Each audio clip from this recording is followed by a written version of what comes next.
Selamat siang Ibu. Siang, Bapak. Dengan siapa Bu saya yang bicara Bu? Saya Rahma Julianti, Ah, saya Kasubdit Perencanaan Tata Ruang Provinsi dan Kota Tata Ruang Daerah Wilayah 2, Direktorat Jenderal Tata Ruang, Kementerian Agraria dan Tata Ruang, Badan Pertanahan Nasional. Ya, Bu, dalam rapat diskusi apa ini penyusunan rencana detail tata ruang atau RDTR, ini poin-poin apa saja Bu yang bisa diambil dari sini Bu? Ya, jadi kami dari pemerintah pusat saat ini memang sangat mendorong teman-teman di kabupaten kota untuk menyusun rencana detail tata ruang atau RDTR, karena memang RDTR ini nanti menjadi salah satu dasar untuk perizinan pemanfaatan ruang atau yang kita kenal sekarang dengan istilah kesesuaian kegiatan pemanfaatan ruang atau KKPR. Nanti dengan adanya RDTR, maka semua izin-izin pemanfaatan ruang di wilayah perencanaan ini menjadi lebih mudah.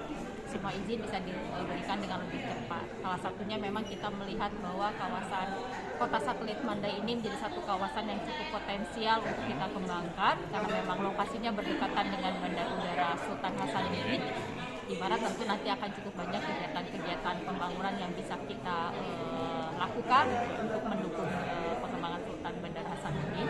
Dan juga Kota Satelit Mandai ini kita rencanakan nanti untuk bisa mendukung penyediaan, salah satunya ada penyediaan perumahan untuk dari kawasan Kota Makassar ini. Jadi lokasi ini menurut kami cukup strategis untuk dikembangkan di Kabupaten Maros ini, Pak. Oh, gitu.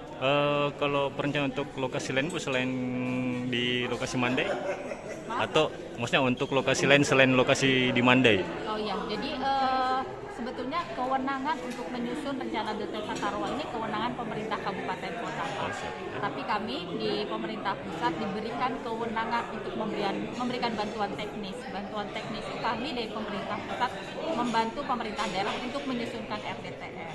Nah, untuk tahun 2021 ini memang kami hanya bisa memberikan bantuan teknis di satu lokasi ini saja, di kawasan Satelit Mandai.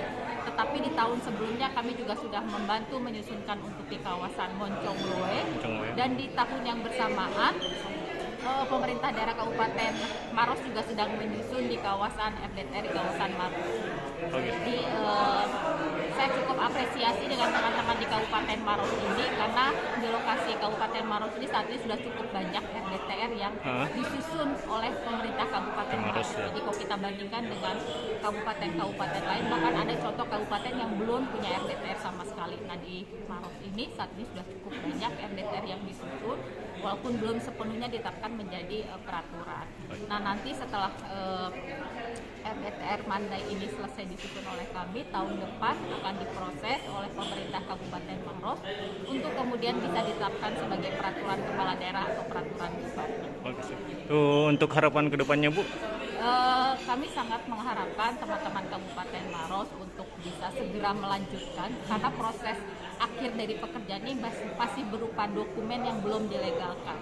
Nah, untuk melegalkan ini menjadi keharusan dari teman-teman Kabupaten Maros, dan kami tadi sudah berdiskusi dengan Pak Sekda juga berkomitmen untuk bisa meneruskan RDTR kawasan Satelit Mandai ini untuk diproses lebih lanjut.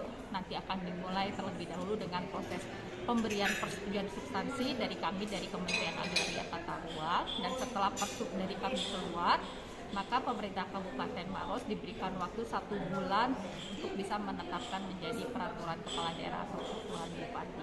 Jadi tadi Pak Sekda, Bapak PLT Kepala Dinas PUPR juga sudah berkomitmen untuk bisa meneruskan hasil dari pekerjaan tahun ini, dan kami sangat menghargai upaya teman-teman di Kabupaten Maros untuk bisa melegalkan dari RDTR kawasan Satelit Mandai ini agar kemudian nanti bisa dijadikan sebagai dasar untuk pelaksanaan pembangunan di kawasan Kota Satelit Mandai.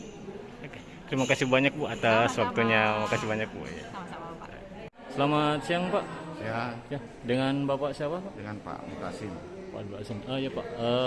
Sedikit Pak mengenai penyusunan rencana detail tata ruang atau RDTR di Kabupaten Maros. Itu menurut Bapak bagaimana Pak? Ini penyusunan RDTR di Kabupaten Maros ini sangat penting karena memang sebagaimana kita ketahui penyusunan RDTR ini turunan dari RT/RW yang menyusun secara detail kawasan yang ada di Kabupaten Maros, khususnya kecamatan. Jadi RDTR ini sifatnya kecamatan. Jadi ada di antara 14 kecamatan yang ada di Kabupaten Maros, alhamdulillah tahun ini kami sudah menyusun 3 produk RDTR. Salah satunya yang sementara berlangsung ini RDTR Kecamatan Mandai. Alhamdulillah Kabupaten Maros tahun 2019 kemarin sudah menetapkan 1 RDTR di Kecamatan Mongkoloe. RDTR ini sebagaimana kita ketahui penyampaian tadi dari Bapak Direktur sangat vital sekali karena ini berdampak pada perizinan. Jadi semua perizinan yang ada mengacu pada RDTR, khususnya pada pengembang-pengembang yang ada dari luar Kabupaten Maros. Terus untuk harapan-harapan kedepannya Pak dengan adanya pembangunan ini? Saya kira untuk harapan ke depan dengan adanya RDTR ini, penataan kawasan di Kabupaten Maros itu dapat secara tertib. Artinya kita dapat menciptakan Kabupaten Maros yang lebih teratur dalam hal penataan ruang wilayah yang ada di Kabupaten Maros. Oke, makasih banyak Pak atas waktunya Pak. Ya, makasih. Bu, selamat siang Ibu. Ya, siap. Dengan Ibu siapa? Ibu Kuniarti. Bu, sedikit pertanyaan Bu mengenai rapat penyusunan rencana detail tata ruang RDTR ini. Bagaimana tanggapan Ibu? Ini satu kebanggaan sebenarnya bagi Kabupaten Maros karena terus terang ini penyusunan rencana detail ini memang membutuhkan anggaran yang cukup besar dan alhamdulillah Kabupaten Maros mendapat reward untuk dibantu dari Kementerian ATR, BPN, dan tahun ini 2021 memang mendapatkan untuk lokasi Mandai dan tahun 2019 sudah mendapatkan sebenarnya untuk wilayah Mongkoloe. Begitu.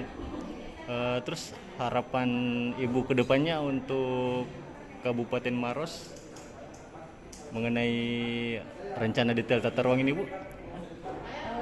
Sebenarnya harapan kami sebagai seorang perencana khususnya RDTR ini sebenarnya tinggal konsistensi dan setelah selesainya regulasi terkait dengan RDTR ini nanti kami dari Pemda akan mensosialisasikan ke masyarakat terkait dengan peruntukan lokasi dan sebagai dasar untuk perizinan nantinya. Nanti.